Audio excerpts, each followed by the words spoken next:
Good evening, ladies and gentlemen. Welcome to the Rogue Wave podcast, the frequency for all things pop culture and the disruptors behind it. We talk comics, movies, TV, and pop culture, and the rogues who create them every Wednesday night, 8 p.m. Eastern on Facebook.com/Rogue Wave Podcast and Twitch.tv/Rogue Wave Podcast. That's Wave without the E, W-A-V.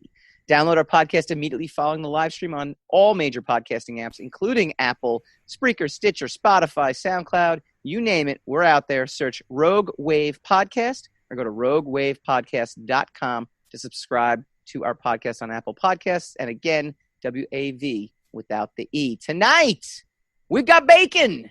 Kevin Bacon, that is. He dishes on his new album, his Showtime show, his new podcast, and Creating in the Time of COVID. Old Guard review. It's racking up the video views on Netflix, but is it any good? And the MCU making news, both good and bad. I am your host, Michael Dolce, as always, joined by my co-host extraordinaire, Mr. Hassan Godwin. How you doing, sir? You're very stable today on the video. It's exciting. It's exciting. Am I usually not stable? You were Max Headroom. You were Max Headroom a lot. You know. Yeah. I completely just dated us, by the way. We can. There's no millennial. You dated you. What that is? I have no idea who Max Headroom is. I don't know who Max Headroom is from the 80s. No. That's officially. I will claim I got you. not to know anything about it. Nod. I don't know what you're talking about. I'm too young. I got you. So, it's an argument, though, right, between us exactly whose network was glitching. Was it mine or yours? Yeah. So I maintain that okay, finally you got your act together. Even though we've upgraded your device and now suddenly you're looking. We have not. We've done nothing. People listening to the podcast right now have no idea what we're talking about. That is the live stream that we do every Wednesday night at 8 p.m. San's video was not as good. Maybe it was the COVID. I mean, who knows? Maybe that's what is in the way, or maybe it was your beard. COVID comments. Sure. I can't tell. Maybe your beard comments.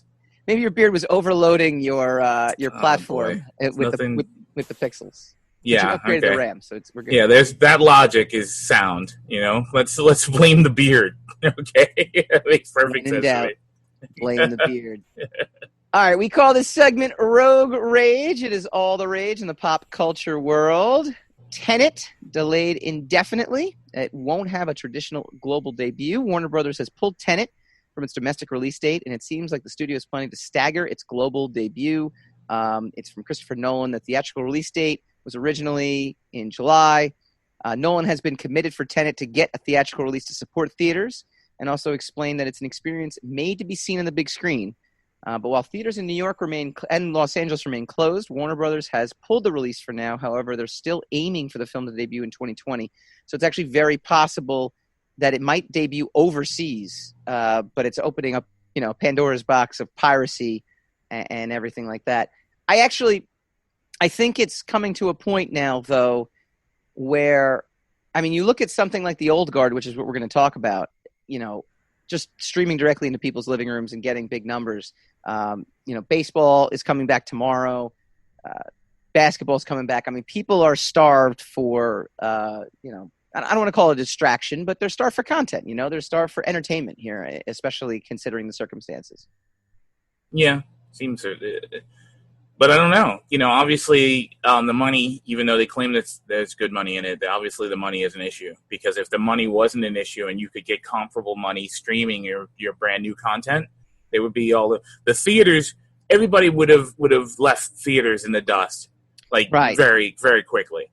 So it's not for any act of nostalgia that people like Nolan or and various other studio heads or directors are claiming that their movie is meant to be theatrically experienced, and claiming some kind of allegiance to the original format. I believe Nolan when he says it. I think Nolan. I don't. I think if he can make his money, he can make his money. Yeah, but I think he's past that now. I think he's past that. I think he is one of the old guard people. It's like Spielberg when he would still record on regular film rather than go digital. He just he had an allegiance to this. That's a very big difference than holding an entire industry hostage, waiting for a theatrical release. It's got to be a money thing.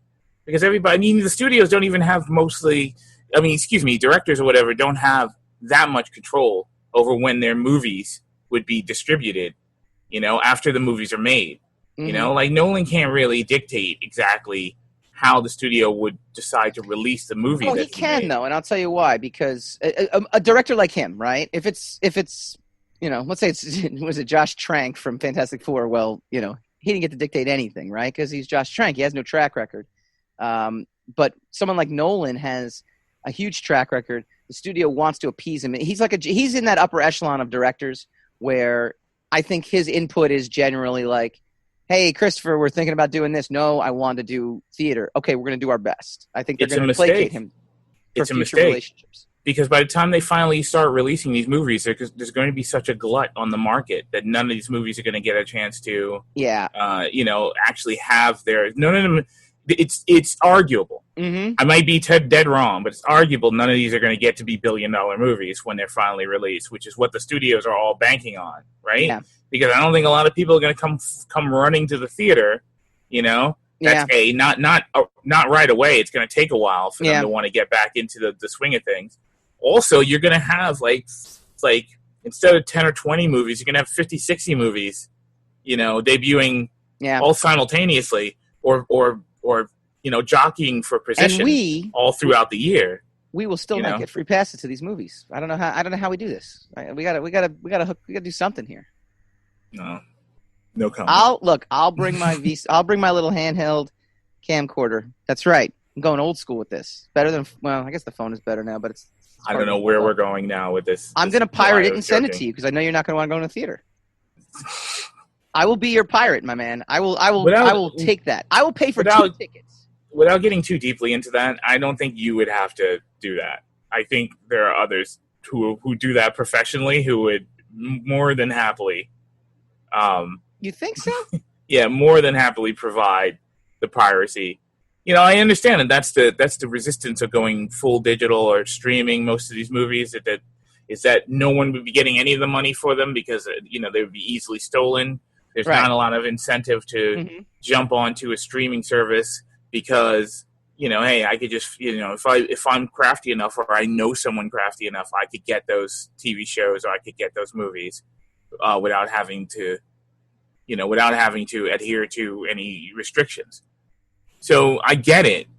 I just think it's a mistake. I think no matter what, you're going to lose money. Yeah. So at least have a worldwide phenomenon. Now that's me speaking out. I haven't invested, X amount of $1 billion into, you into haven't? whatever Oh, industry. you have to try it, my man. It's amazing. No, you know what? No, I'm holding on to my money. All the people down the block, they're all doing it.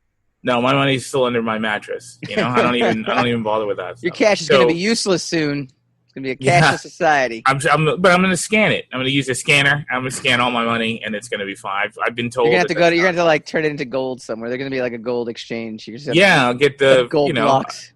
Not everything holding up our kitchen utensil. Like, could you get me the? Convert to gold because currency will be outmoded once the aliens take over. Yeah, whatever that conspiracy theory is. All right. Speaking of streaming services, before the gold talk. Last bit of bad news for today. Everything else today is going to be good news until we review Old Guard. The Falcon and Winter Soldier won't make August premiere. This has been launched. The Disney Plus Marvel series, which paused production in Prague in March, has officially been delayed. The streaming platform released its new list of programming coming next month, and the show wasn't on it. A source close to the situation confirms to Entertainment Weekly the premiere has indeed been delayed due to the global pandemic. If all goes well, a new premiere date will be announced soon. The show picks up the event. If we cure what this disease, everything will go back to normal. Overseas, if all goes well. Overseas, you are able to start filming again with restrictions. It's the same thing with sports. I mean, look. I'm not talking about the situation. I'm talking about the verbiage. If all goes well, and the implications of what if all goes well. All goes well. That's subjective. I think what you just did was highly subjective because maybe they were just saying. Not in the global pandemic, but just... I do believe that was my point. I mean, my point was, what the hell does "if all goes well" mean? Because it's very vague. It's vague verbiage. They're going to create, just like the NBA, they're going to do a Hollywood bubble. You're driving Hollywood you're driving from New York to Jersey. If you say if all goes well, we'll be there by 6:00, right? Mm-hmm. What does that mean? There's a wide variety of possibilities in the if all goes well. If the bridge is not out, if there's no traffic, if the car doesn't explode, if we don't get kidnapped. I mean, there's a wide array of possibilities that could happen. If all, You are the type of person. Very You are the type of person that literally thinks about all these possibilities happening. Of course I do. Whereas I'm just like, I don't know. I have an imagination. I thought you did too. That's up to you though. All right, well, that's the end of the bad news. The good news is Tom Hiddleston's Loki series still slated for spring 2021. Jeremy Renner's Hawkeye adds new directors, and WandaVision with Elizabeth Olsen supposedly going to be released spring 2021 as well. Isn't it Paul Bettany and Elizabeth Olsen? Yes. So, come on, give him a little nod. This is the age of women here, dude. You always I know you are against it, but I would like to trump it. Yeah, you know what? I got more than enough evidence in the reverse on that one, buddy. So I don't know what you're talking about. Yeah, of course not. I don't know what you're talking about. The 200 plus episodes of yeah. Our show. Which you always seem to pretend don't exist. I make cogent points, my man. I make cogent points with objectivity. Yes. COVID chauvinistic points as often as humanly possible. Really exciting news, and this kind of dovetails with the MCU discussion. Virtual Comic-Con starts today, and will run and is running through the rest of the weekend. And the New Mutants debuted a new teaser ahead of the Comic-Con panel. Although it seems like New Mutants will never arrive in theaters after numerous delays. This was first published on Heroic Hollywood. The director and some of the cast will appear on a virtual panel for Comic-Con at Home, which replaces this year's San Diego Comic-Con, which, by the way, pretty sad about. The people behind the movie will be discussing the final X-Men film from the Fox era alongside director Josh Boone. He recently mentioned he'd love to direct a trilogy, but he's waiting to see how successful the first chapter is. There are rumblings on Reddit that it's coming to Disney Plus in September. That is the announcement they're going to make. Couple things here. New Mutants was not going to save movie theaters. Mm-hmm. Makes perfect sense. You already have a void with Falcon and Winter Soldier. You can pump in New Mutants, even though it's supposed to be darker in Disney Plus. I mean, maybe they'll put it on Hulu or whatever the case is. But just having this, Disney Plus is going to have to grow up a little bit, because they're going to be their content is going to be so limited. If they have to follow these like stringent parameters, and they've already got stuff. I mean, right. I mean, the MCU. The Star Wars and these things are cartoonishly violent, but they're not benign. I agree. So, I agree. I think and the Marvel movies. I mean, look how much death is in Infinity War. And I think you can structure the app itself to, allow for parents to kind of parental parse it. Which is what Netflix does. Which is what HBO Max does this as well too. When you log into HBO Max, so I think they're simple. I think I agree. In all of these streaming wars, I think Hulu is like the odd streaming company out, because now they're owned by Disney Plus. I mean, or they're owned by Disney, I should say. What incentive does Disney have to grow Hulu? Like, what is Hulu in terms of what it can do that Disney Plus can't do if it's just parsed correctly, right? Yeah. But getting back to New crazy, it's adding another streaming service to get, because these movies will be more in line with adult audiences than this. It's too much. Now they're bundling it together, but that still means you have to get two different services. Exactly. No, I think that's a waste of time. Now, let me tell you right now, to buoy on your point earlier about Tenet and the fact that there would be a glut of movies, Disney Plus. It would be stupid for Disney Plus not to release this movie on on their streaming service. I don't care which streaming service. It would be stupid of them not to do it now. There is this void that's going to happen very soon. Like, at least, the streaming services like Netflix and Hulu and Amazon, they film so far in advance that we're getting new seasons. Like, we're getting a new season of Umbrella Academy. We just got the new season of Doom Patrol. We're getting a new season of The Boys, because, the shooting schedule was kind of complete already. but we're going to hit this. We're going to hit this void. We're already hitting this void. Yeah. The movie we're going to talk about next, I think, is capitalizing on this void of content. New Mutants could actually be a success if they wisely release it within the next 2 months. No, they're talking about releasing it streaming. I don't know when, though. You know, there's again, I said on it. Reddit, there's rumors in September it's coming. And if that is the case, if they're going to announce that at Comic-Con, that would be a sweet spot for them. I mean, wouldn't it be? I mean, it would just make total sense. They were supposed to release Falcon and Winter Soldier in August, and I'm assuming they're doing it weekly. So it would have been, the talk of August and September for them, and they don't have anything, but they've got this movie in the can. I'm telling you. Yeah. People will just enjoy it because it's new. That's it. I mean, it doesn't even have to be good. Yeah, it just has to be out there.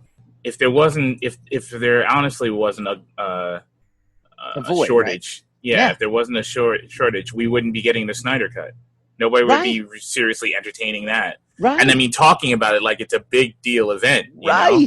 So, because it was a joke a year ago. It's like, stop it, people. There's no Snyder Cut. Just stop it. We got what we got. Just move on.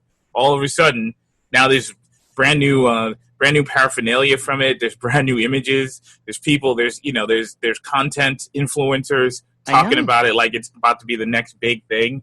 There's people putting down Joss Whedon and elevating Zack Snyder. It's like, like, wait a minute, like we're in Bizarro land all of a sudden. I'm happy for Zack Snyder because I've actually enjoyed his movies. I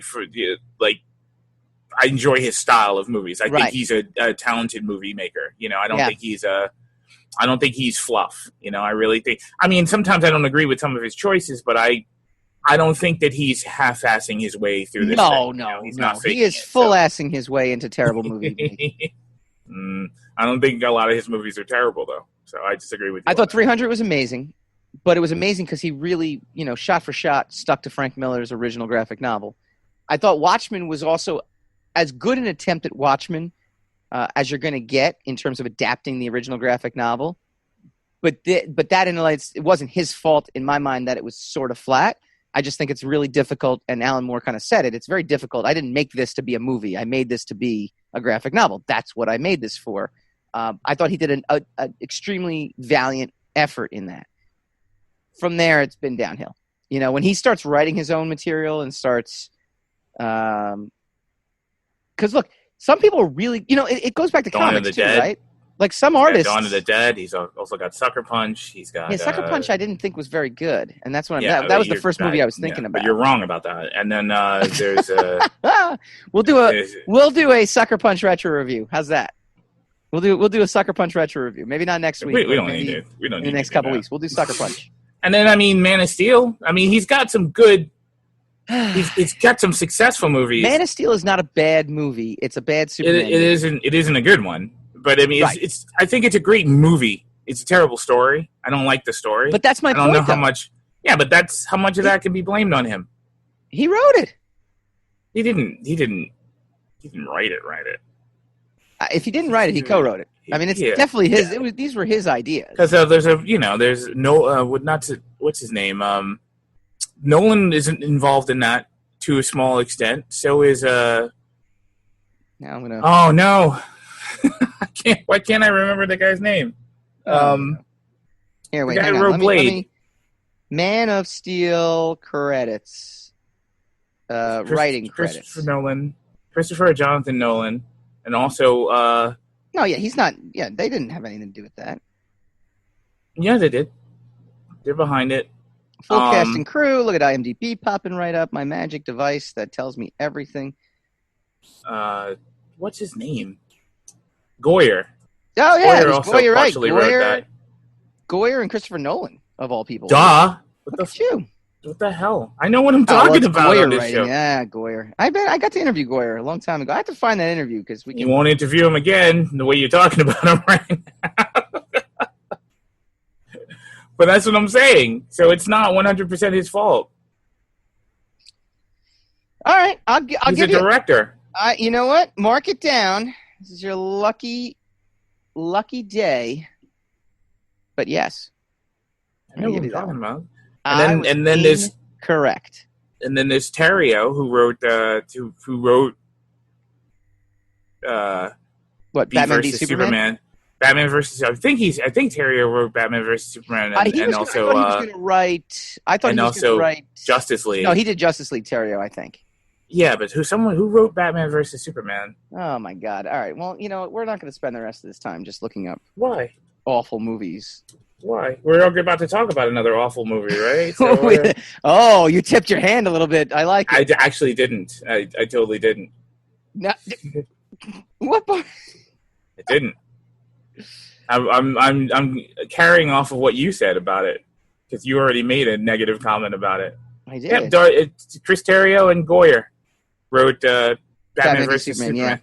Yeah, I know what I'm talking about, dude. I know my work. Thank you.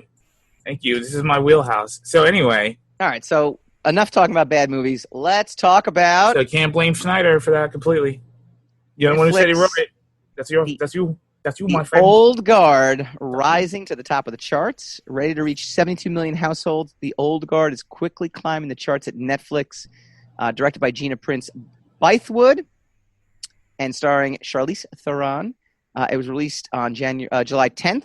According to Netflix, they posted to Twitter, the film is currently on track to reach 72 million households in its first 4 weeks.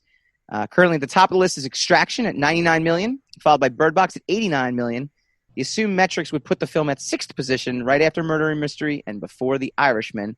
The common thread pointed out by Bloomberg is the star power behind these films. Cast members like Chris Hemsworth, Sandra Bullock, and Mark Wahlberg could be big draws for audiences flipping through streaming looking for something to watch. Here's the thing: we're gonna do something fun today. Congratulations! It's always good to see the film. Any film that revolves around a comic book doing well. We're rooting from the financial end of things because it'll keep us in business and it'll keep everyone kind of going, and that's a good thing, right? We're gonna play yay, nay, or meh. Okay. Oh my so we're God. gonna review. Who comes up with the names of these segments? I do, and they're brilliant. Yeah. Okay. What's the yay, nay, or may on that? On whether it's yay, nay, or meh. Meh. Not may. I said meh. That's how I say may. Like may. It sounded like may. Old Guard is racking up video views, and that's great. Charlize Theron, I love her action movie phase that she's going through. She's kind of doing her Liam Neeson kind of in a way, right? Where all of a sudden she just becomes this like badass action movie star, and that's great. Yeah. She's weighing into it, though. But I got a lot of issues with this movie. I really do. I want to like it so bad. I think the first... So then like it. Done. How else can I help? But I can't what else can I help you? And my the audience of 3 people that listen to our show, they expect me to be genuine. Or at least I hold myself up to a standard. I'm not going to go nay on this movie. I think there's a lot of merit to it. The opening sequence is awesome.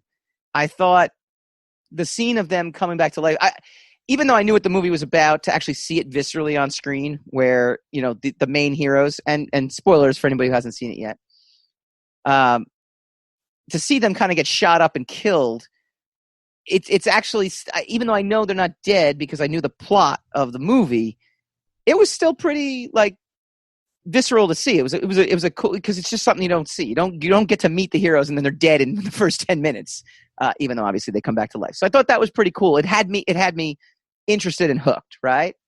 Okay. The things I didn't like about this movie, so I'm going to give this movie a meh, not a nay. I'll get into why it's not a nay, but here's my meh. How come, and this happened in Watchmen also, the TV series, I thought about this too. Why are the villains so cardboard? Like, you have a pharmaceutical rep who's like, so when I write stories, right? When I write comics or I write screenplays or whatever, right? I always try to play devil's advocate in my own head, right? Like if I come up with a plot idea, I try to think of like, well, what would someone, objectively looking at my idea say to me, whether it's plausible or not, right? So in this particular case, it's like these pharmaceutical guys, it's like, I forget who the guy, what the actor's name was, but the really scrawny looking guy. Oh my God. But you have Chiwetel Ejiofor, right? Yes. So I practiced that name, and I forgot Harry Simpler or Simpleton or whatever his name is. Yeah, I don't even know how you got that name right. It's called I Take My Job Seriously. Oh, all right, okay. Today. Today you're taking your job seriously. I buy the conceit that he was putting to test his theory, right? By putting them out there to get shot and get killed. I get that. I think that's interesting. I think that would work no matter what. However, wouldn't a simpler thing, since he's already kind of working with him, to just say, hey, I know who you guys are. We've got this company, and we'd like to, and I lost my wife, and I want needless suffering to end, and I think you could do a much better job if you came and worked with us. And they could say no, or they could say, oh, I don't know what you're talking about. And then he could set them up, or he might have set them up beforehand, and maybe they track him down, and then he says, look, I'm doing this because I want to help humanity. The same outcome happens if you just ask the question versus let's kidnap them and hold them at will. Like, why? What made them decide? What made the pharmaceutical company decide, like, well, we have to imprison them like lab rats? Because that's what evil, bad people do. And it's like, oh my God. All the interesting, just ask the question. Again, just ask the question is all I'm saying.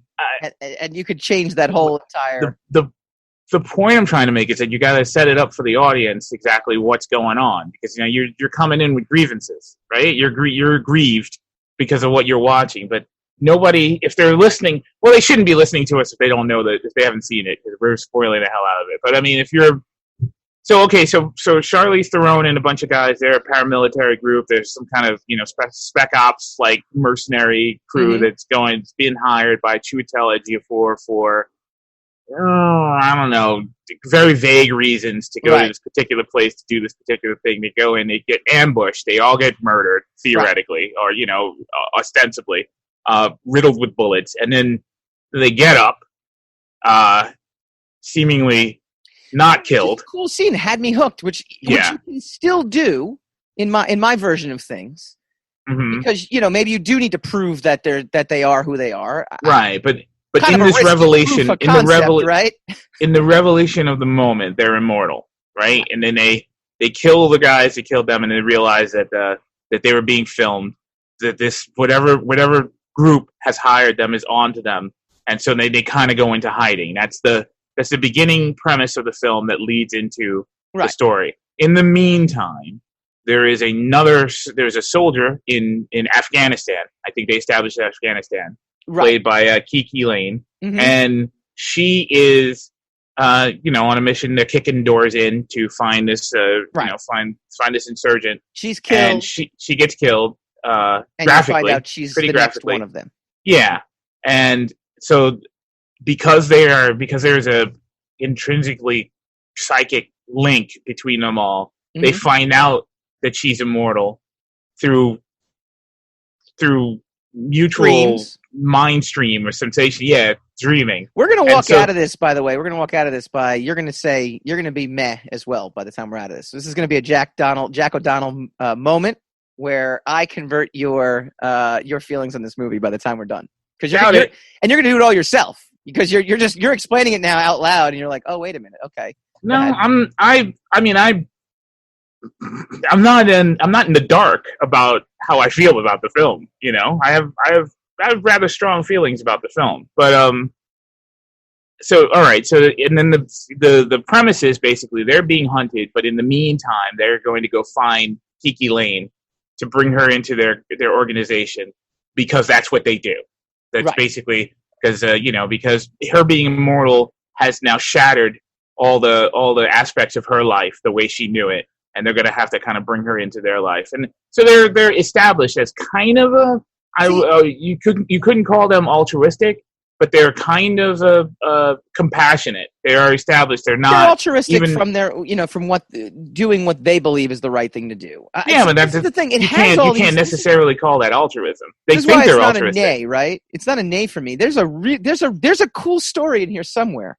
I'm just establishing the setting so that while you're picking it apart, people who are listening know exactly what you're picking apart. Oh, don't be so don't be so correct. Don't think about the audience. Yeah, I understand that's your premise, but I expect them all to do their homework and have seen the movie before they come. That's the problem. That's why there's only 3 of them, because you expect them to work too hard. Okay. So anyway. Anyway, so piggybacking off of what you're saying, turns out that the people who set them up are the evil pharmaceuticals, led by the creepy kid from Wedding Crashers. Yeah, right? Harry That's Melling. Definitely him. I don't know for a fact. His name is Harry Melling. Anyway, But okay, he's been in a ton of things too. You want to feel bad for him? Watch the Ballad of Buster Scruggs. He's in a segment of that by the Coen brothers, and it's heartbreaking. Anyway, but maybe not to you because you have no compassion. So anyway, correct. So basically, the pharmaceutical company has found out that these guys are immortal, and they basically want to kidnap them and steal their mortal secrets so that they can distribute it to the world. That's basically the full premise. Yeah. Your contention is why didn't they just ask instead of losing unprecedented amounts of soldiers of their private army to try to coerce them or kidnap them into being guinea pigs for whatever terrible experiments they have planned. I understand what you're saying. I think the thing is, if they tip them off, or their worry is that these guys are immortal. Supposedly, Charlize Theron has been around maybe 3,000 years, right? Though they never actually put a stamp on it. If they make their intentions known early on, these guys might go into hiding, and you'll never find them again. So they're using. But first of all, that wasn't the kid from Wedding Crashers.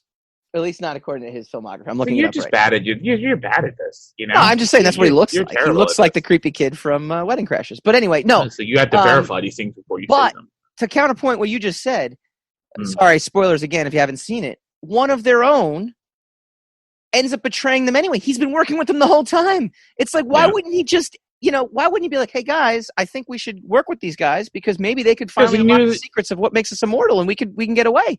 And I guess theoretically he knew that they would say no. So he was like, "What? Let's cut out the middleman." So why wouldn't he just give himself up? Like that's again, it doesn't make sense. I'm sitting there, if they were just going to experiment on him, and he ends up getting captured by them anyway, which is the stupidest thing. It's like, wait a minute, you couldn't see this coming a mile away. It can make sense. It doesn't make sense in the information that was given. Like the problems you're having could be cleared up with 2 lines of dialogue. That you're just saying that those 2 lines are not in the film. No, and that's the problem. And I appreciate that. I understand what you're saying about that. And also, I don't actually even disagree with what you're saying. And also, I mean, here's the thing too. That's just really, the evil pharmaceutical guy. Like, I mean, it's just so cardboard. It's like, come on, give me a compelling villain. I mean, here's the thing too, and this is why I say my version of the movie is better. You could have learned all of the coolest parts about this movie are all the ways they set up. They've helped in history, and I feel like that's kind of like a really cool thing. I forget who the character, the Asian character is. Her name is. The history between Andy and her. That's interesting. The fact that she helped. Then she got. In the Salem witch trials, got dunked. I thought that was really, really good. It wasted so much time trying to show us it was an action movie when it didn't have to be. This is not. I mean, it doesn't have to be an action movie. If it's going to be an action movie, I'd like it to at least just be an action movie. Then it was trying to do different things. All the more interesting parts of the movie to me were like, oh, by the way, now Charlize Theron can do jump kicks. By the way, or you can get shot and I can play dead. Like it was the thing that kills me is like, well, how did the comics go? I don't know, but the guy who wrote the comics wrote the screenplay, so I can't imagine the book was any more in depth than what ended up being on the final, the final screen. Okay, well, I hear you. So the question is, why are all these people watching it? And why are all these people enjoying it? Besides Charlize Theron, who's amazing, she is one of those magnetic actors who just command a presence on the screen. And she is the anchor to this entire film. I liked all the supporting characters. I had no problem with the supporting characters. But honestly, without her in the movie, this would be, next probably to not. It would be unwatchable. I think, right? I mean, I think let's just call it what it is, right? It would be unwatchable. I wouldn't say it would be unwatchable, but it would be a different experience. It'd be a totally different experience. Definitely unwatchable. Yeah. For you, yes, I understand. It's hard for you to watch things anyway. So yeah. But But really, yeah, that's, to me, I think the reason that everyone's watching it, though, is because it's the only thing on. I think 72 million people are starving for content right now, which is why we can't know that. And that's fair that you think that, but I mean, we can't know that. Disney Plus needs to release New Mutants so that it can be heralded as the best movie of the bunch, because we are starving. It won't be, but yeah, but I think it's the only chance that New Mutants has of being a hit after being delayed 5 times. So right. Yeah, it will actually have its opportunity to shine brighter than everything else because people will be really hungry for it. Yeah, and it's got the girl from Game of Thrones that we all liked. See, so, and she still looks like that, because even though it was filmed 5 years ago, so she still looks like the same thing from Game of Thrones. So, yay, nay, or meh? What are you? I'm a yay. You're a yay. You would encourage. You're like thumbs up on this. There's a bunch of really clunky things in it, premise wise, and I did like the fact that the Immortals actually just kind of ran out of immortality after a while. I like the premise of that. That was pretty clever. I don't like the way it happened in the film. That's like, oh, of course, okay. And the ambiguity about the fact that maybe Charlize Theron knew about it and didn't tell anyone. It's like, how would you know?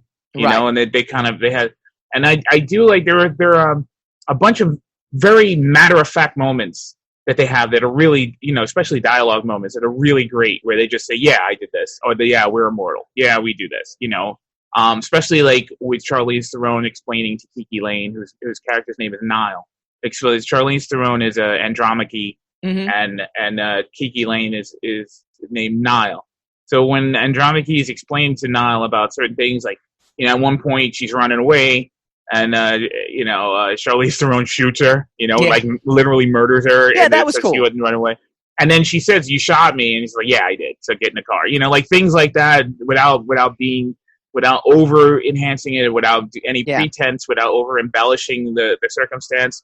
I think those really land really well, in trying to sell a really convoluted and really out there premise, I think. And then there are some other times, I think most of the times when they do these flashbacks, and they go into they do these expositional scenes of trying to set up. That's where I felt the writing was at its clunkiest. Yeah, where it was just like wow, like it was almost like someone else wrote those scenes, and they wrote them, either they had written them in the same language as the rest of the movie, and then someone came along and dumbed them down.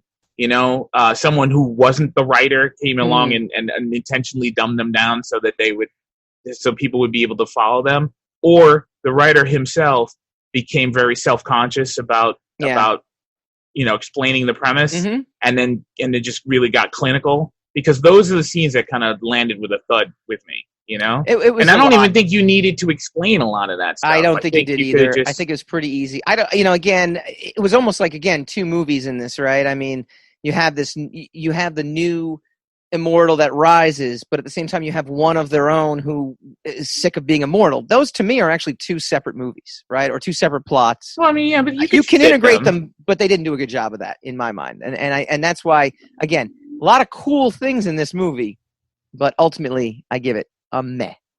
And we as a show give it a meh, even though you gave it a yay. We don't. No, we don't. There's no who's never a meh? Who's always a yay? I think it's a yay. I think the movie is a yay. You think it's a mess, so it comes in the middle. Yeah, I know you're trying to segue, but I haven't explained my point, so I'm taking my moment. You gave it a yay. You gave it. We also give a yay to Mr. Kevin Bacon joining us again, talking about his new album. I'm glad I did not help with that segue, because it was a bad one. I know. You just all right. I'm glad I did not assist you. Kevin Bacon, coming up next.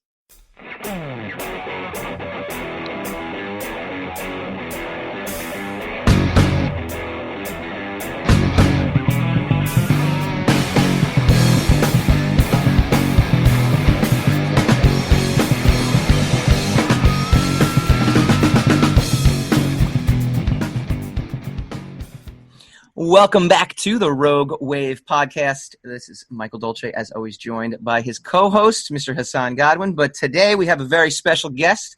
We have Mr. Kevin Bacon, the definition of a rogue, if I've ever, by any rogue standards, Mr. Kevin Bacon is that. How you doing, sir?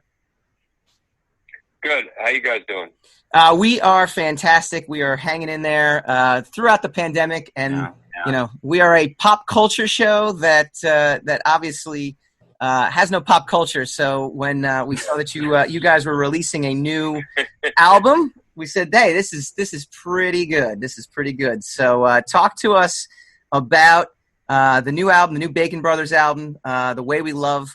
When we had you on last time, was last year actually. You guys were talking about Play. And I think Play was the only song that kind of came out, and you were going to work through the album. Talk to us about the new album. We're really, as my brother, who's not here, as we know, so I'll put words in his mouth because I can. He's much more kind of like attached to the idea of albums. I have always really kind of felt like, we'll put a single out, we'll put another single out, we'll put another single out. But truth is when I stop and I listen to the whole thing as a collection, I'm really glad that we did it, because it has a feel. It definitely is a specific kind of. It definitely feels like a Baker Brothers album, and there is a connectivity between the songs in that they are connected by just things that we love, whether it's family or music or just that seemed to make sense in terms of a title. And even though some of the songs had already been out, I'm happy that they're part of the collection. And we're songwriters, so the only reason that we end up with 9 albums is because the songs kept coming. And I frankly feel like there's some good ones there, and so I'm happy with it. So one of the songs that have been released is called Corona Tune. I gotta imagine that has been inspired by today's pandemic. Talk to us about that song in particular, and what aspect of this pandemic are you kind of addressing in that? Well, I was in lockdown in LA. It was actually kind of interesting as a side about this record, because what happened was we were in the studio, I'd say about March 12th, finishing up 3 songs for the record. And we were in New York, in a studio actually right on the other side of Lincoln Tunnel called in Hoboken, New Jersey. And it became pretty clear that I was not going to be going back to work, that we were going to shut down. Like everybody else at that point, I thought, well, we'll probably shut down for 3-4 weeks, something like that, so we can get this thing under control. But I thought it would be a good idea. My instinct said, I think I need to get out to LA and be with my family, because my family was out there. My wife was there. My 2 kids were there. So I got on a plane the next day and went out there, and that was, the middle of March, and that's when everything changed, obviously. Mm-hmm. So we had those 3 songs that we had just recorded, and those songs that were mixed from the engineer's home during the pandemic. Then I was sitting around in LA, and I, a lot of people talk when they win awards or they stand up and have some great moment in their life, a child is born or whatever. If the parents are passed, they love to say, boy, Mom and Dad are looking down on us right now, and they're just loving everything that's going on, right? They'd be so proud of us, or whatever. But rarely do people say, Mom and Dad are looking down right now, and they would be horrified.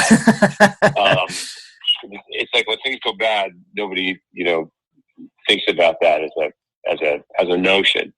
So that's really where the song came from. My parents have been gone for a long time, and I was just thinking about how they would react to this times, and I'm glad, and it gives me a sense of comfort that they don't see it. I mean, that's really what it comes down to. It's kind of a dark notion, but I put I started writing it in LA in the lockdown, and a good friend of mine lives down the street, Teeny, and Severio had been in quarantine as well. And he has a studio, Mm-hmm. nice studio in his house. So I did most of it from my own home studio, and then went down there and cut some vocals. And then Michael sent us the cello parts.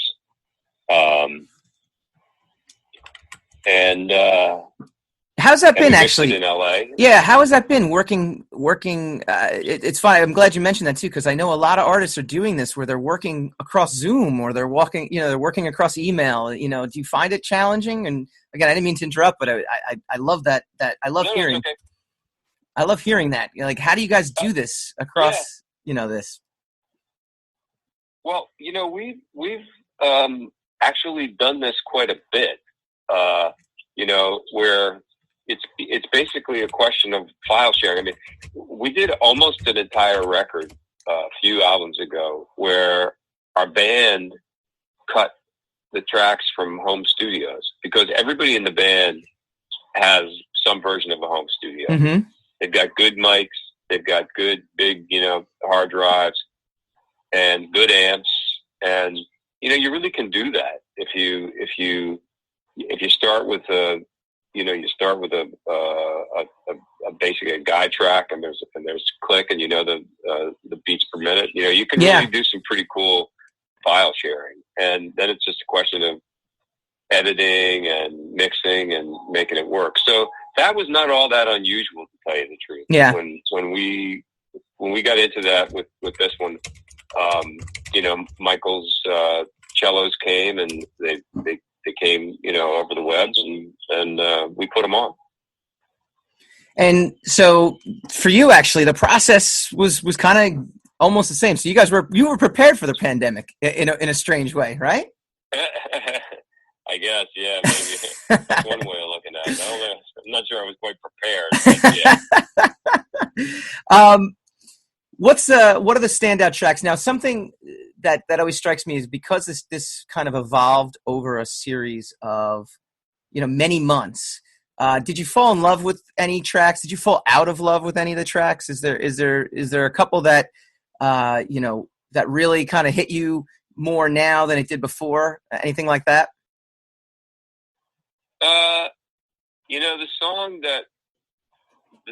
song that I was really happy with was Bigger.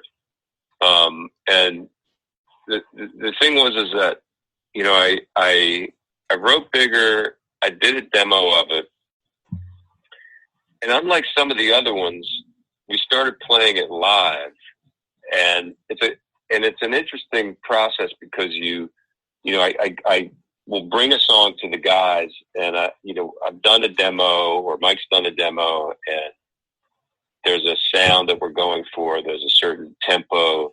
There's a key, and there's some suggested kind of parts and licks and stuff like that.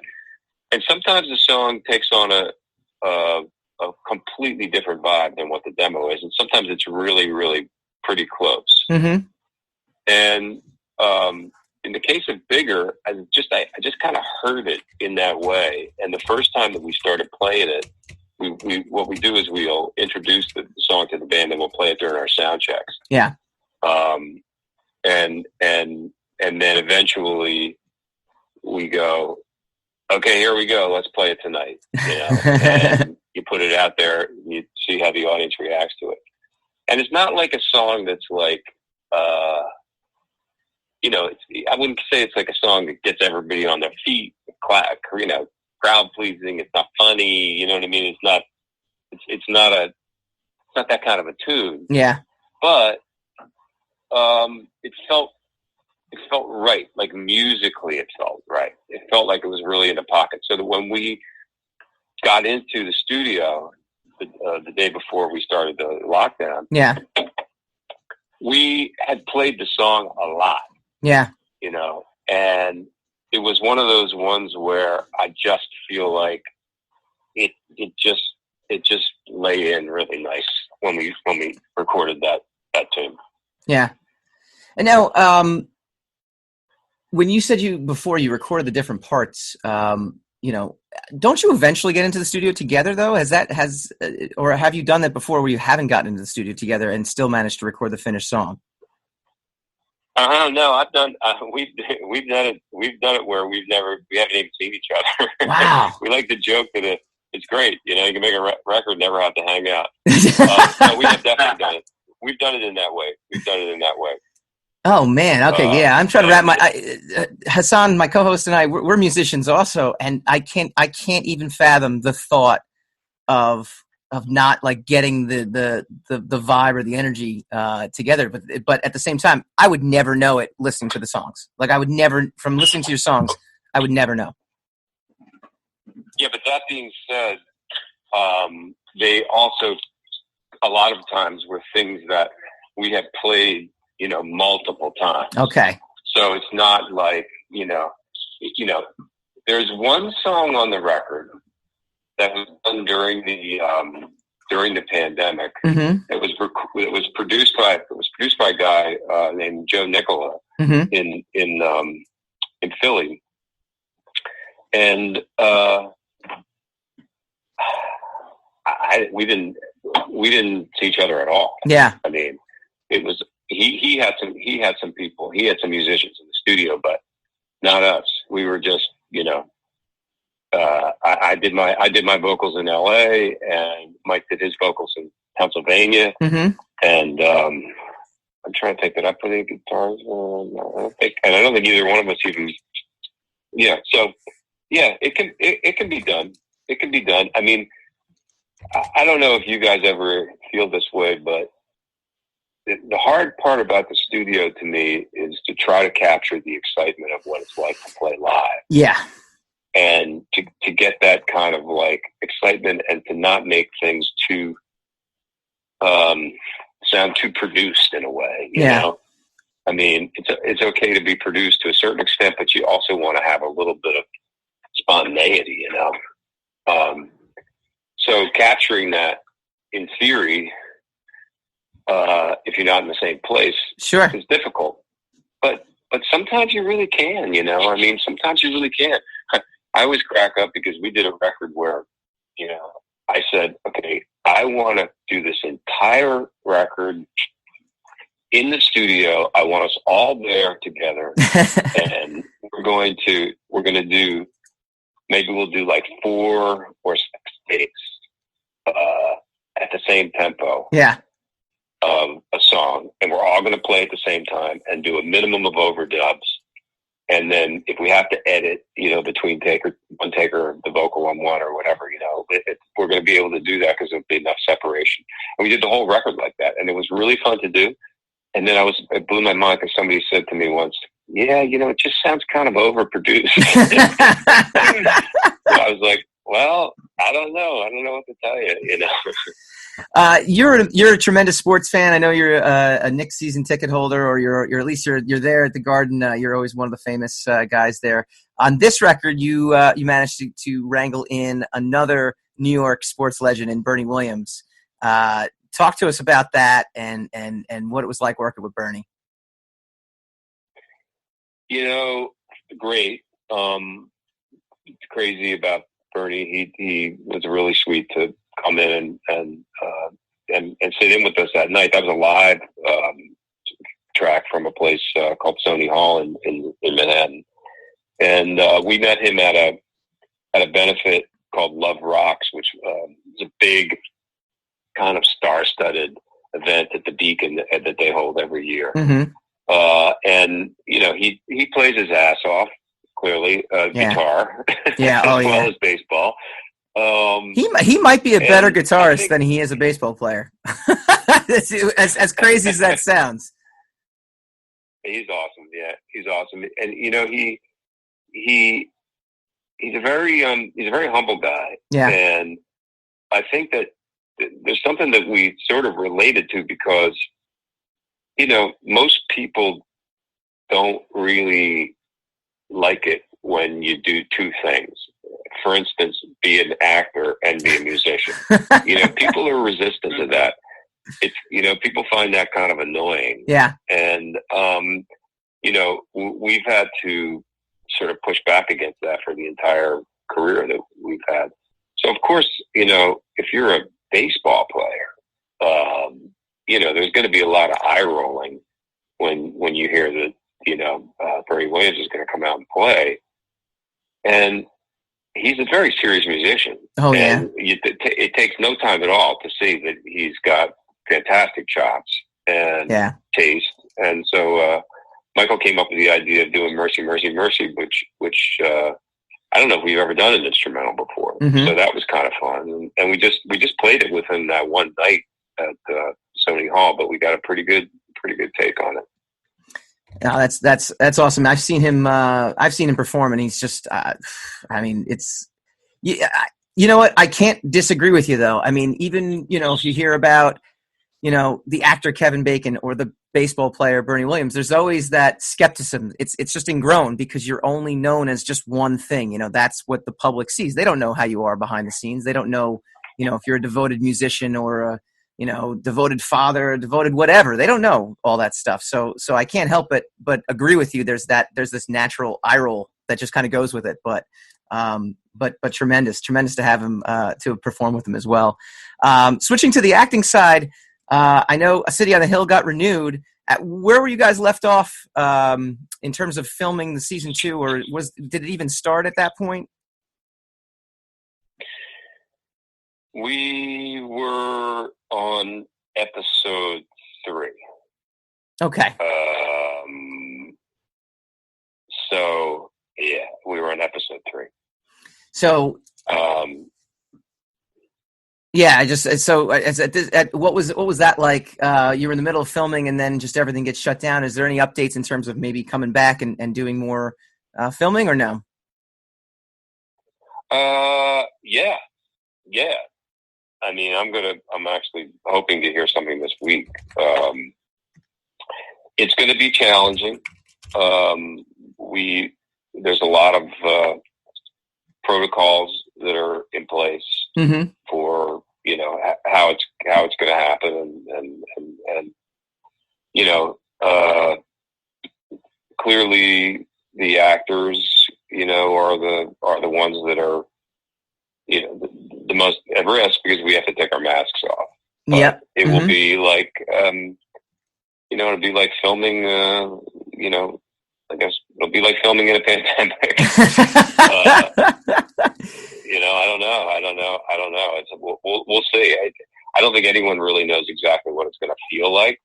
But we do have a lot of the unions and the producers are figuring out ways to make it happen. And I'm optimistic that we'll get back to work and finish out our season sometime in, maybe September. I don't know. That's great. Now, you also had a movie out called You Should Have Left, and it was an on-demand movie, but that was kind of because of the times, I guess, right? I mean, there's nothing precedented about any of the stuff that we're going through here. What was the experience like on working on that film with Amanda Seyfried and what when you approach a horror movie? How's that different in terms of the way you act in terms of maybe a drama or, a comedy? The approach really is not that different to me. I mm-hmm. mean, I feel like it's all the same basic toolbox for performing and playing a part. Yeah. There's some technique certainly that's a little bit different for comedy, I would say, specifically. But yeah, I mean, I like the genre. I always have. And I have gone back and forth into it every once in a while. mm-hmm. This specific movie, I made a movie 20 years ago with the writer-director, David Koepp. Yep. That one was called Stir of Echoes. And then we, I just always really wanted to do another one with him. And so kept kind of, begging him to go back to work with me. And then I finally wore him down. And we went to Scotland and we made the movie. And, we were already talking about it being an online release. And then the pandemic hit, and then it was like, okay, well, now the timing just seems right. What about the thought about the movie theaters? Because that's something that we've been talking about on the podcast too, and we're lamenting the fact that we just don't foresee people going back to theaters, even if they open. for 6 months, can the industry sustain it? Is there something about the live, movie experience that is different to you than at home? There is for me. I think that what we're seeing, there was a lot of doubts about that. And even though revenues were going up, they were going up with a bunch of like giant blockbusters, Yeah. And everybody has always been saying that it's, I remember when VCRs came out, everyone told me that the movie business was over. And so, yeah, it's going to be hard. There's no doubt about it, for the theater owners to survive. And I guess Netflix was already starting to kind of chip away at that market, and they were in a lot of, as you know, big arguments about when it was ethical to release things or not. On the other hand, when you look at the way that people have reacted to the possibility of re-emerging, you realize that people really do fundamentally want to, get out and be with other people. Yes. I don't think it's just because I'm old that I like to go and sit in a dark room with strangers and have a shared experience of watching a movie or a rock show or, whatever it is. So I think that, yeah, I mean, how and what that looks like moving forward, I don't really know, but I do think that I think it's going to come back. I mean, what you saw before this thing hit was that the theater owners were realizing that they had to really step up that experience, with, better food and alcohol and big chairs and all kinds of cool kind of amenities to make going out be a, really kind of special thing. So we'll see. Very cool. You in addition to being in every single movie that's ever come out in the last 30 years, you are now in the podcasting world as well, too. The Last Degree of Kevin Bacon. What was that like working on a scripted podcast? It's almost like a radio drama, right? Yeah, it's not it's a comedy, radio comedy, I'd say. Yeah. Yeah. Yes, it was a great experience. I loved I love doing it. It's an interesting experience because I'm only working with one piece of my instrument, and that's my voice, and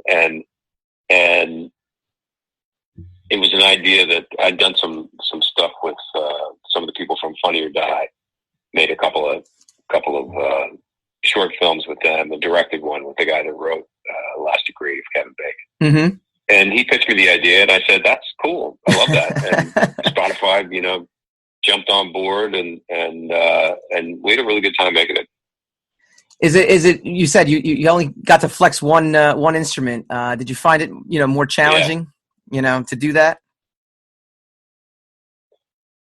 Yeah, it is. It is challenging. Listen, it's obvious, that you're only using, this thing. You can't show your expressions. You can't use your body, all those kinds of things. I'm not one of those people that's done a whole lot of animation, for instance. Okay. I've only voiced one animated dog years ago, but so I don't, that's not something that I'm really used to doing, but it was a challenge, but I enjoyed doing it, and we got really fun people in it. Not to mention Kira Sedgwick, played Kira Sedgwick, so that was great.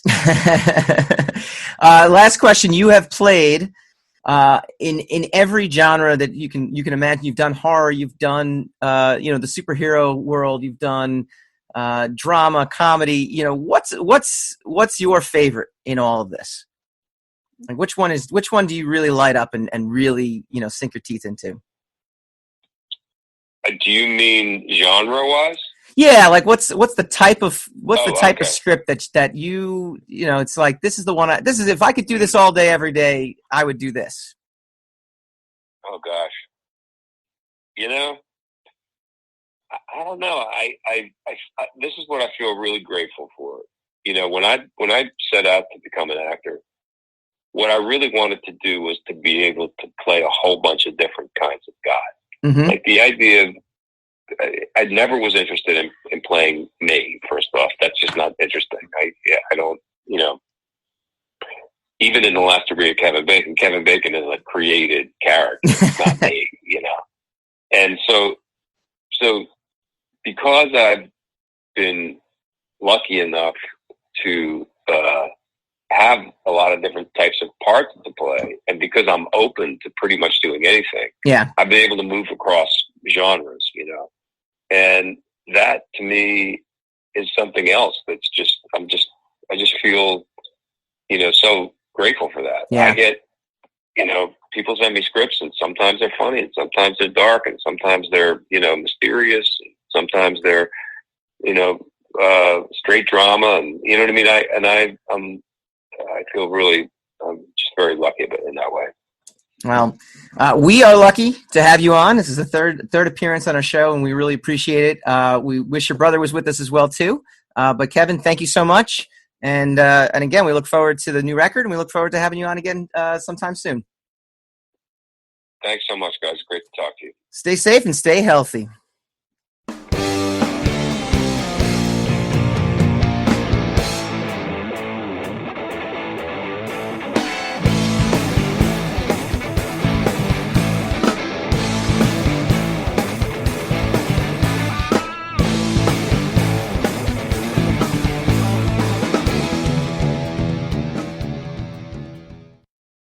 Want to thank our guest, Mr. Kevin Bacon, for returning. We missed his brother. I had a whole Bacon versus Bacon thing that we were gonna debut. We were gonna debut a new segment. I had this trivia. It was really, really outstanding.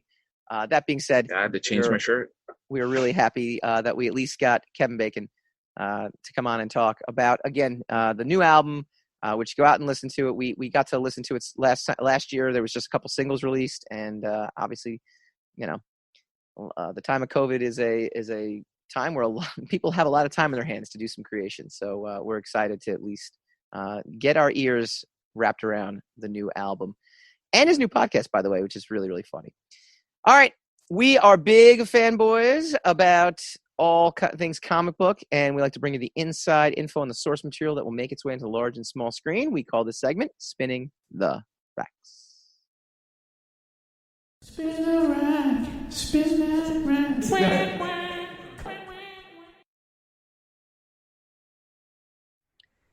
So we were going to do I had a whole bunch of comic book stories. However, this show is just so jam-packed, and it happened to happen it's today. Kevin Bacon's fault. It's a Baconator's Kevin Bacon's fault. Yes. Yeah. When in doubt, you can always blame Kevin Bacon. Blame Kevin Bacon. That should 6 be the new degrees game. of blaming Kevin Bacon for our overtime. But it was revealed. You revealed it to me, actually. Lando's Donald Glover will return for a Star Wars Disney Plus series. So it is something that was rumored to happen, and a whole bunch of outlets are reporting it now. It was on the latest episode of the Kessel Run Radio video podcast. But try to digest that. It has radio, video, and podcast all in the same title. The rumor in its final segment at the time, it's unknown what the official title of the series would be. If it comes to fruition, the podcast reports one possibility is the Calrissian Chronicles.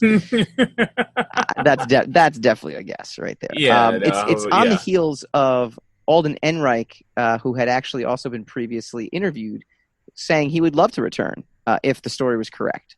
So, in an age of nothing is ever dead. What's your over under 50% that this gets made? Oh man, I hate these. I know. I'd say over 50. Yeah.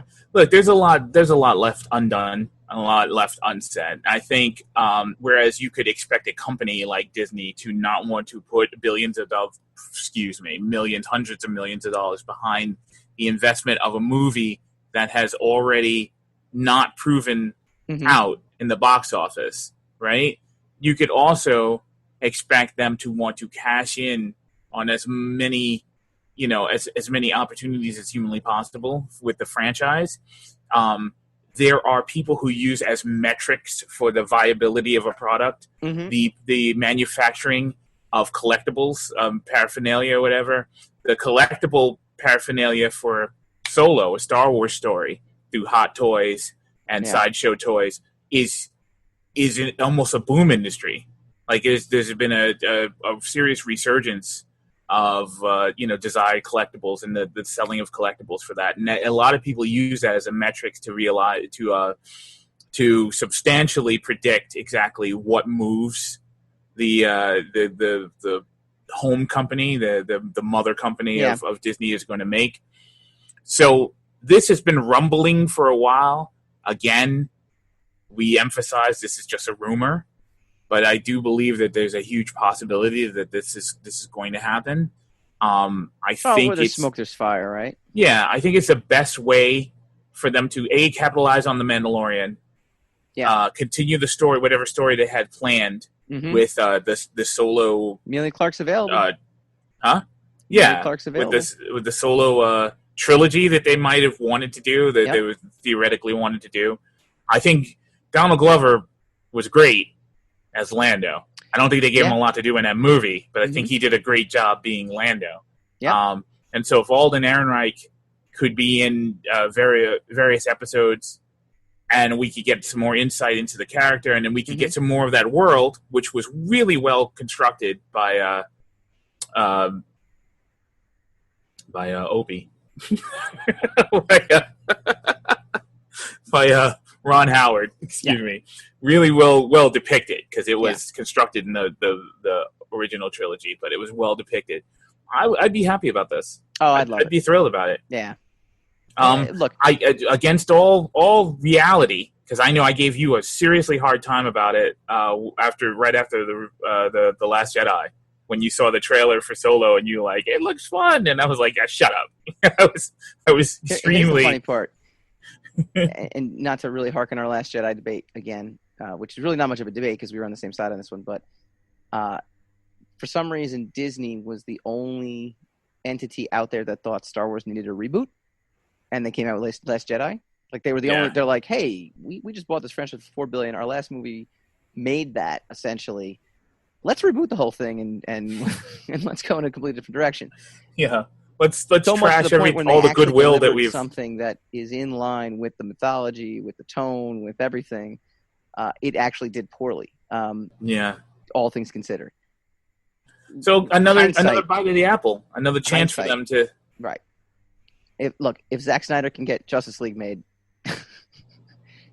there's no reason why a good movie can't continue in storyline. All right. That was our show for tonight. Again, I want to thank Kevin Bacon. We miss Michael Bacon. I hope we get to interview him as well next time as well for the fabulous Bacon Brothers. They got the new album, so I want to thank them again. Thank Kevin. And next week we will be digesting. We got a pretty jam-packed next couple weeks, thank goodness. Comic-Con at home in review.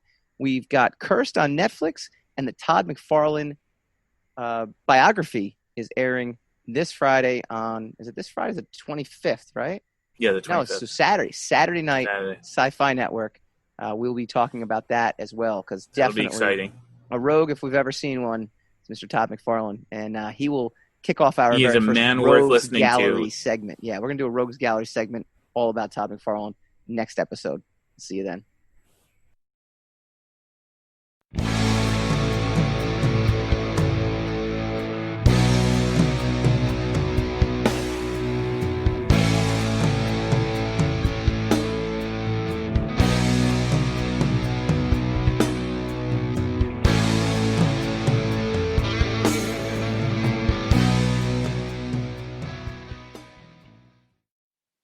Rogue Wave.